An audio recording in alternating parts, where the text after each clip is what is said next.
Sometimes the big beer in front of you is the best one yet. 19 is the new 22. Or 19.2 ounces is the new bomber. The large format can, known as the Stovepipe, is growing in popularity around craft beer, and it's not just the big players like Goose Island, New Belgium that are utilizing the format. Local Chicago breweries like Revolution, Acre and Maplewood have put their beers in the single-serving can. I sat down with acclaimed writer Kate Bernot, and we discussed the growing popularity of the Stovepipe. All that and more on this edition of Beer in Front.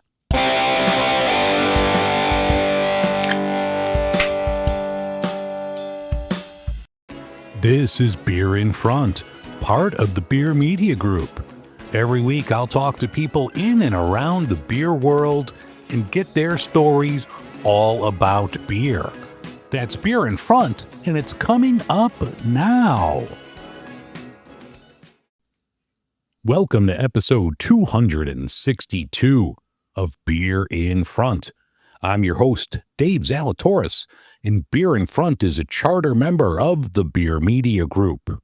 I fooled you a little bit. I messed around with the intro and the sequencing, so if you skipped over the first part thinking it was just going to be the music, I tricked you. So, yes, I'm going to keep you guessing. If you're in Chicago like I am, is it hot enough for you? My God, it's like 95 degrees. I'm recording this on Sunday, the 22nd, and it's hot. I've got cooling fans, do-rags. I got everything to keep myself cool because I am old, I'm fat, and I'm hot. So hopefully wherever you are, you're staying nice and cool. I mentioned on the intro that I'm going to talk today to Kate Bernot. She's an acclaimed beer writer. If you follow craft beer, you've probably read her byline somewhere. Awesome writer. Glad she came on. I was supposed to have another guest, but our scheduling didn't quite sync up. So I'm going to fill in the rest with notes that I took. So all of the stuff about the Stovepipe is coming up in just a couple of minutes, in addition to the beer news. And the beer in front is going to be out of a Stovepipe can. If you'd like to support the show, head over to patreon.com/beerinfront. You could support the show there for as little as $1 a month. That's less than a sip of beer. So yeah, head over to patreon.com/beerinfront if you'd like to support the show. If you need to contact me for any reason, any show ideas or suggestions, you could email me, dave@beerinfront.com. All right, let's get on with the show.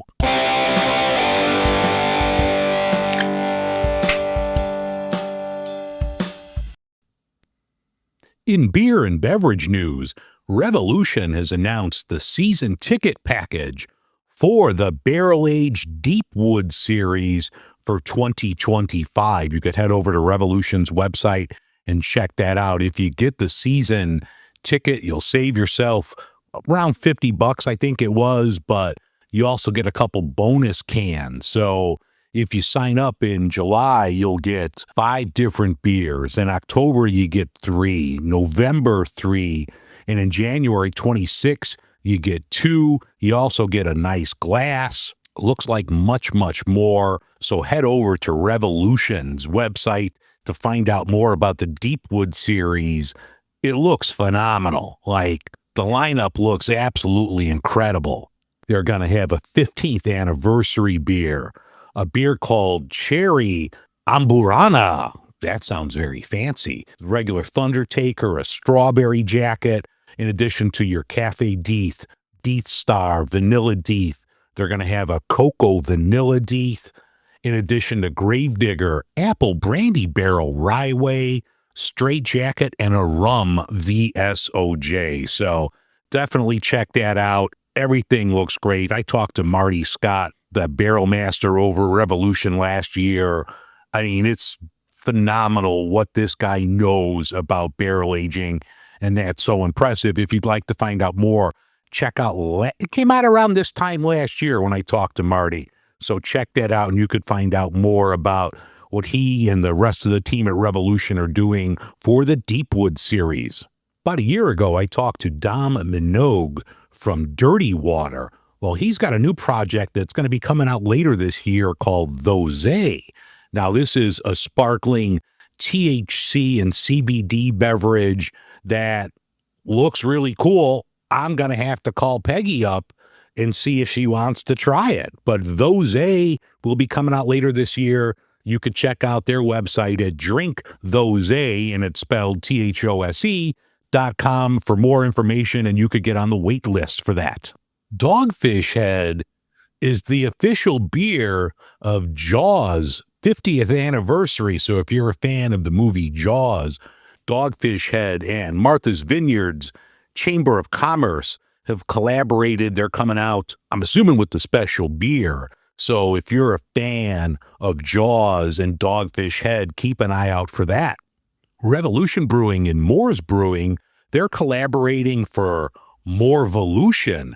This is going to be a Polish-style Pilsner, and it's going to be just for the Barrel and Flow Fest. So if you're going to the fest, I know a lot of people that listen to this show go. It's one thing that I want to get out to one of these years, but if you're heading out to Barrel and Flow, you got to check out Morevolution between Moore's and Revolution Brewing. Shorts Brewing out of Michigan is coming out with a 21-pack of their Humalupalicious India Pale Ale, 21-pack for $21. It's $1 a beer. Throw it in the cart. That's a great beer. IPA, 7.7% alcohol, normal West Coast IPA.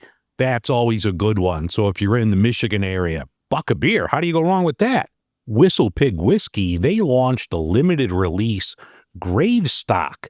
Now, this is a wheat whiskey aged in American oak, and then they proofed it with Liquid Death's mountain water. So collaboration between Whistle Pig and Liquid Death. So look for that near you.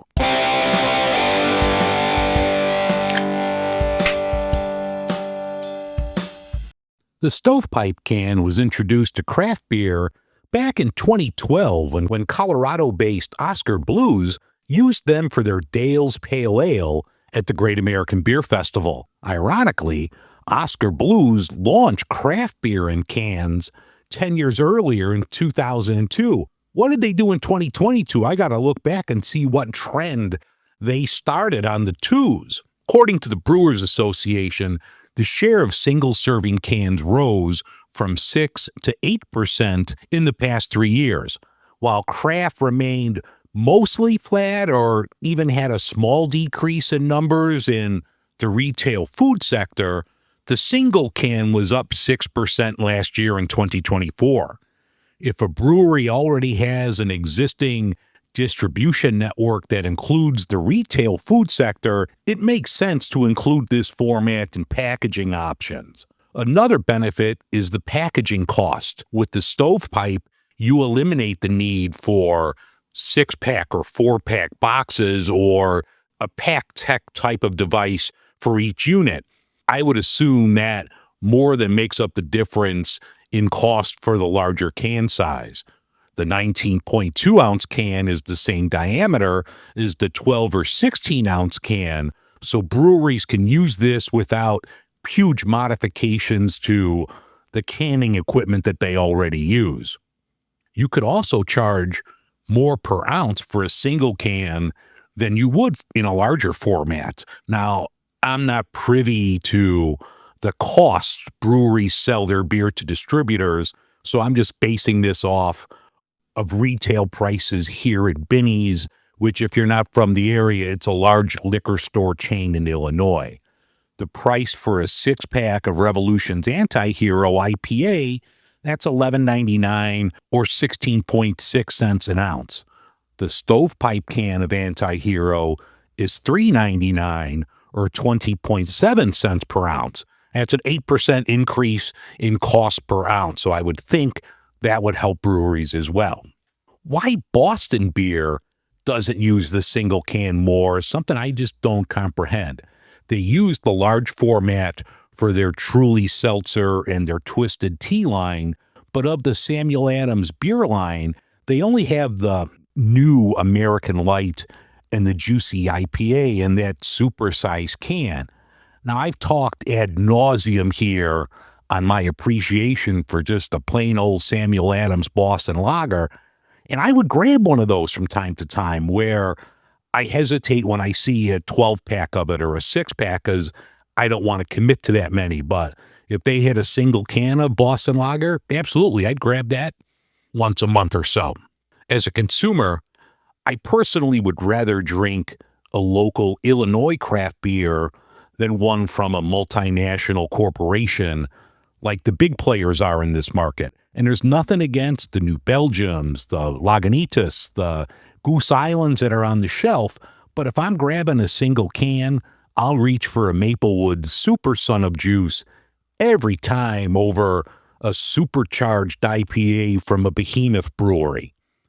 Even with barrel-aged beer like a Death Star from Revolution, I could grab a single can of the regular if I don't want to spend $40 and upwards for a 4 pack of 12-ounce cans. As I talked with Kate in the upcoming interview, we discussed the bang for your buck with the higher alcohol content in some of these single cans. Some of these are getting into the Four Loko world of ABV. If you want to get a nice buzz on and you want to appear classy, you can grab a Stovepipe. And I try not to yuck anyone's yum here, but if I saw someone buying that, I'd give them a hug because they appear to make poor life choices. So personally, I don't see the Stovepipe can going anywhere in the near future. In fact, I see more breweries that are going to embrace this format to get their product out in the shelves, especially in places they normally don't sell, like your convenience stores, your gas stations, and places that do sell a lot of the 19.2 ounce cans. So hopefully more local breweries embrace this format and get their product out to the masses.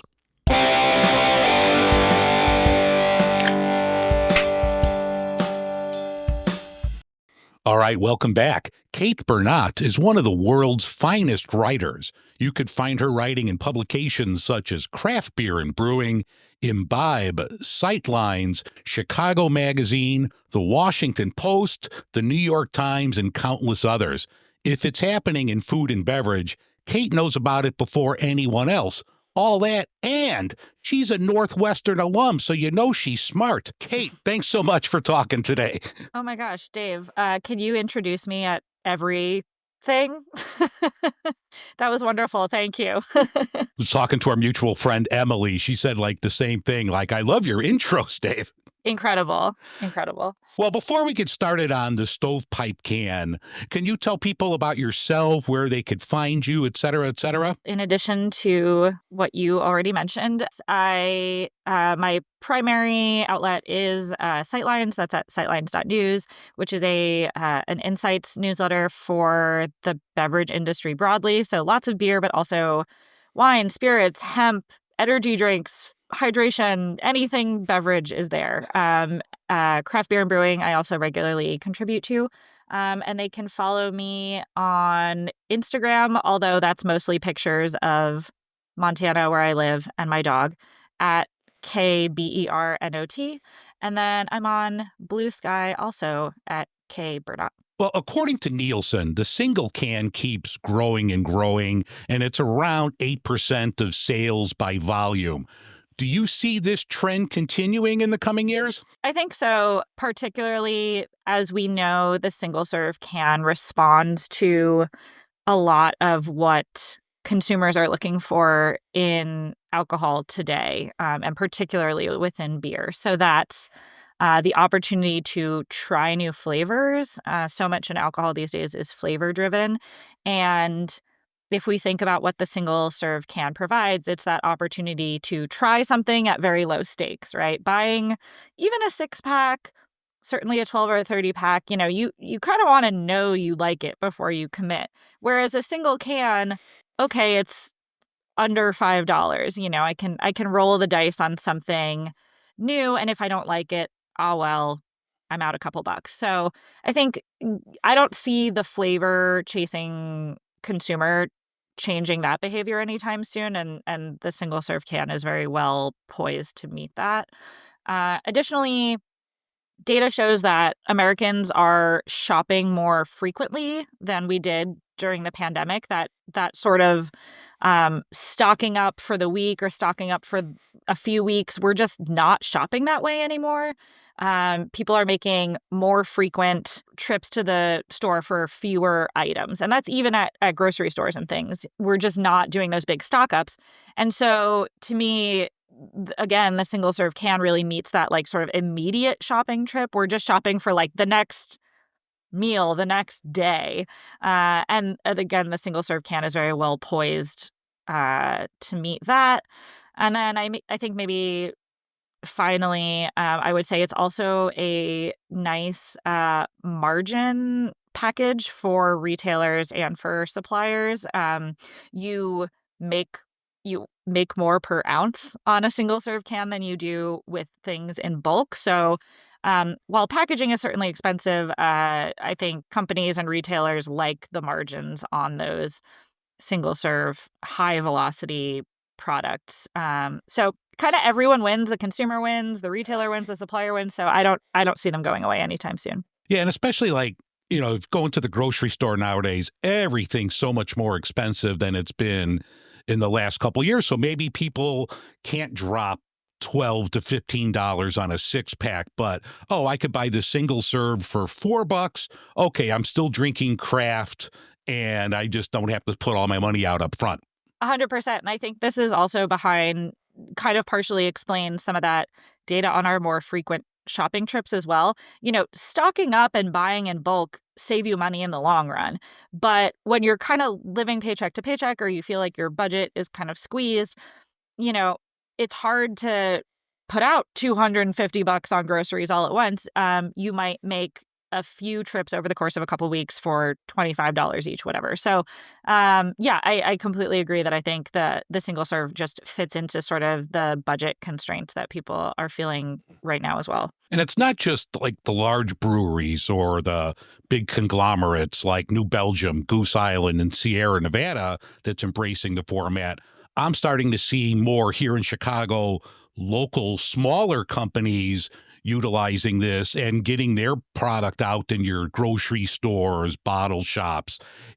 Can with the price between $3 and $4, single serve can the smaller breweries compete with the big players, or is this kind of like the Costco rotisserie chicken and this just gets people in the door to try your stuff?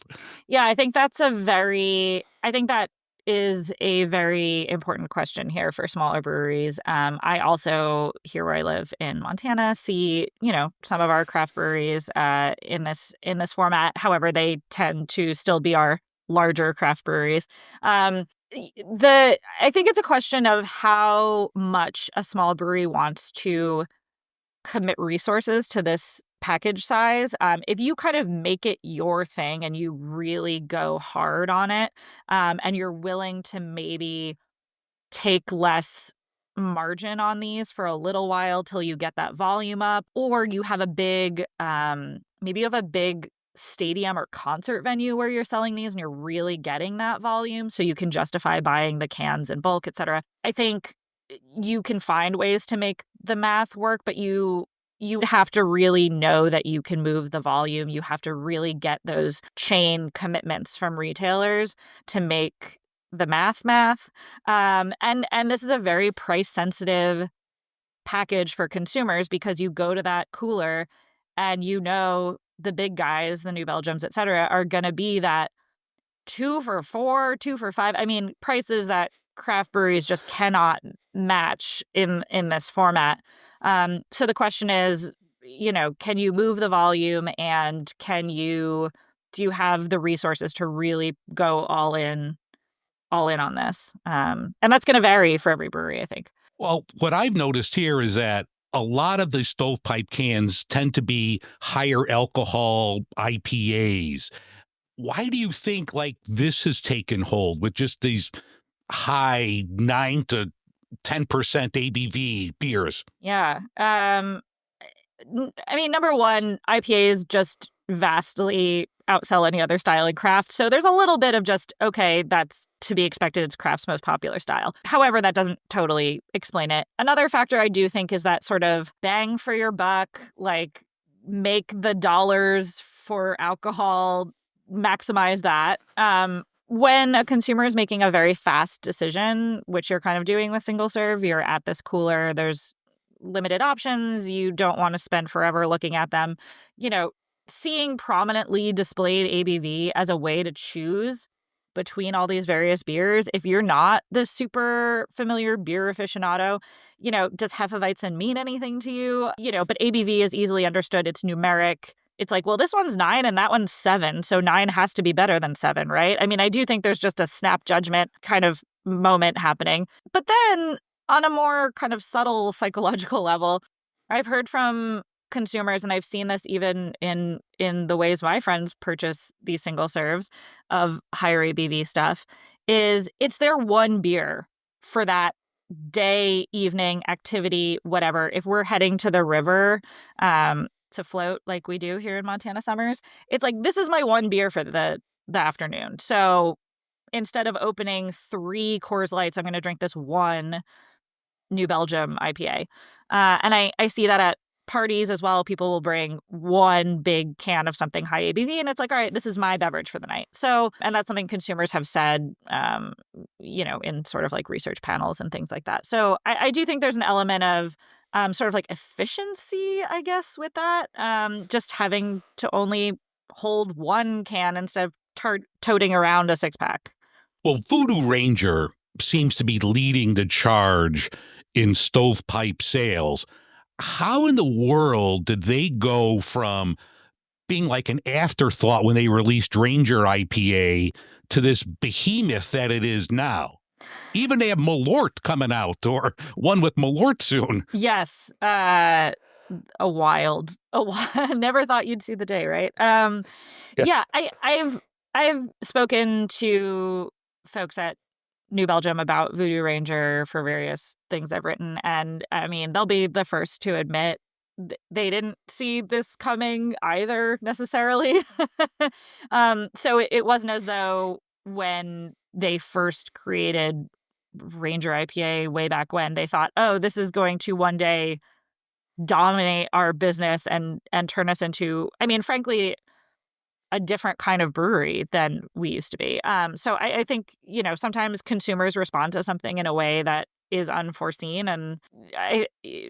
But kudos to them for pouring gasoline on the fire, right? Once they see the way that people are consuming Voodoo Ranger and the ways that people want to drink it, they really doubled down and started releasing more variants of it in different formats, and obviously targeting the convenience store channel so hard. So much of the volume for Voodoo Rangers is moved through the convenience channel. So they were smart once they realized what they had on their hands. But I think what else is really smart about what New Belgium did with Voodoo is they didn't really treat it like a craft beer, right? Like, they kind of realized that they were morphing into just a beverage company that anyone, even the C-store customer who's never heard of IPA, can kind of latch onto.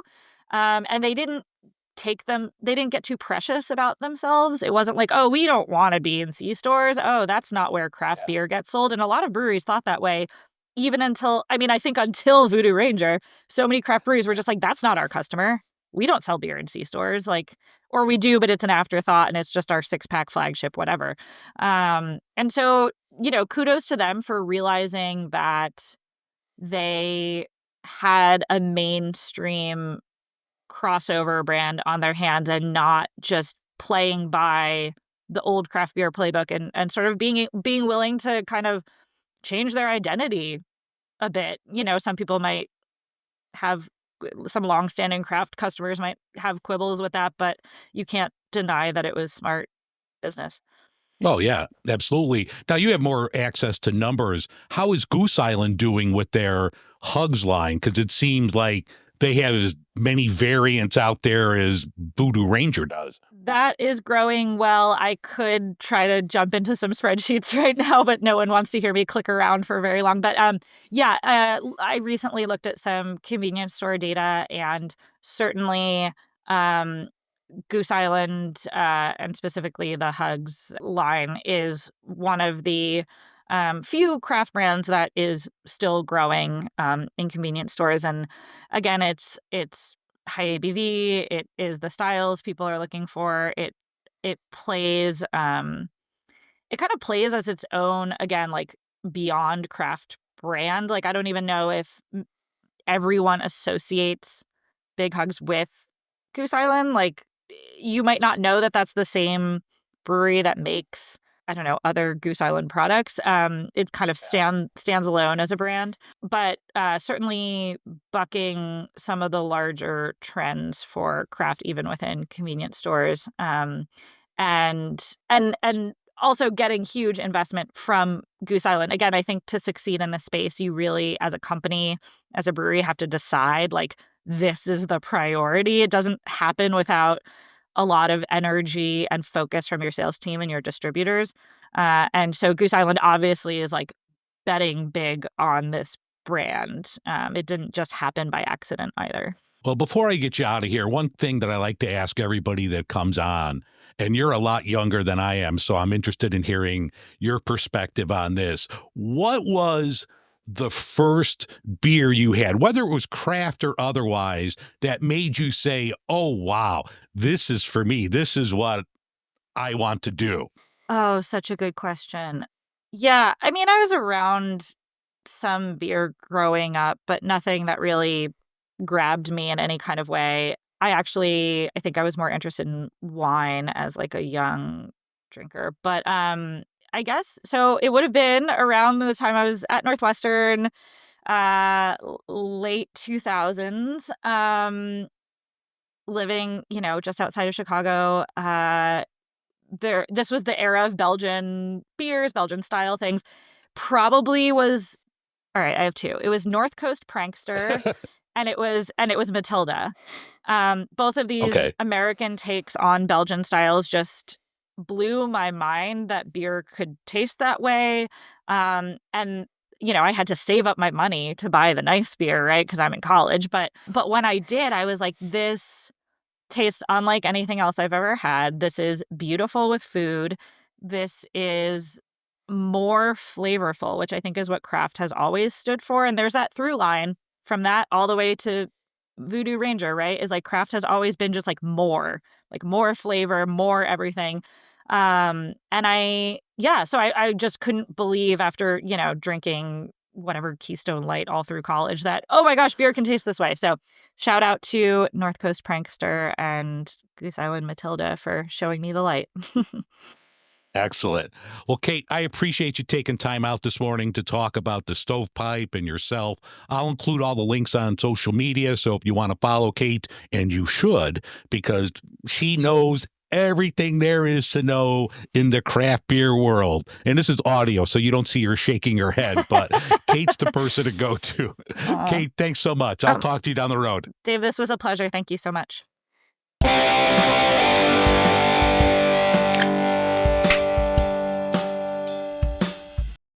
All right, the iconic Daisy Cutter. This is a local one that comes out in the Stovepipe 19.2 ounce can. So I grabbed that, and I'm going to have this one as the beer in front. I've talked about this many times. Daisy Cutter's been around since 2009. Terrific pale ale. You could get it in 4 packs of 16-ounce cans. 12-ounce cans in a 6 or a 12-pack. You can get it on draft, and you could get it in the Stovepipe can. So let's bust open Daisy Cutter's Pale Ale. This is such a great beer.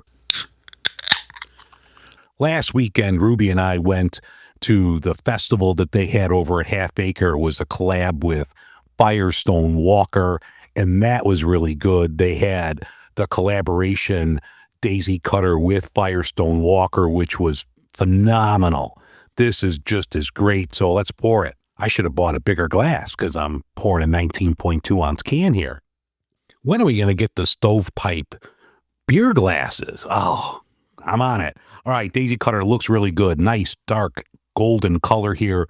Beautiful foam. I like the aroma. You get like citrus. You get some tropical fruit, maybe a little pine. Smells great. Lovely beer. Something, just put it in the cart. Have it always in your beer fridge. You're never going to be disappointed. 5.2% alcohol, so it's not super high. It's not, you could have a couple of these. You're still going to be good. Just an absolutely delicious beer. I like the finish of it. Got a little bitterness. Just absolutely fantastic. So I'm sure you've all had it before, but if you haven't, you got to grab yourself a Daisy Cutter from Half Acre, put it in a cart. It's that fantastic of a pale ale.